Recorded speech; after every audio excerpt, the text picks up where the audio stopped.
Theogony, Clash of the Titans. According to Hesiod's Theogony, in the beginning, there was only chaos.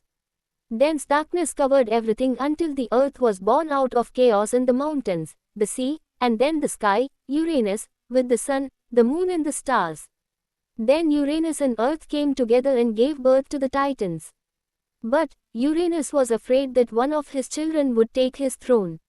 That is why he enclosed every one of them in the depths of the earth. But his son, Cronus, the strongest of the Titans, defeated him and became world leader.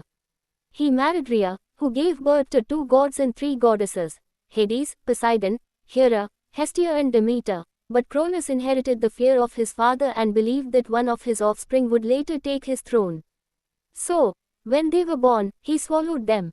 However, Rhea was expecting a 6th child and fearing it would share the same fate with her other children, she secretly gave birth on a mountain in Crete and hid the newborn there.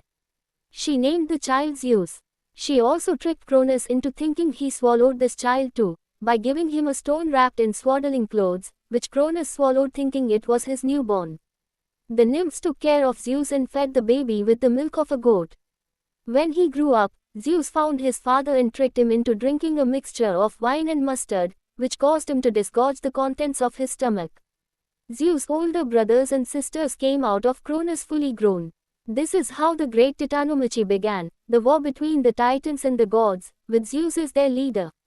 This titanic battle lasted for 10 years. The gods defeated the Titans and threw them into Tartarus, a dark and gloomy place as far from the earth is from the sky.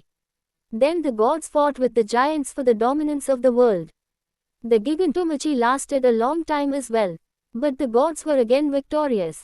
Thus, Zeus became the ruler of the whole world and he and the other gods settled in Olympus.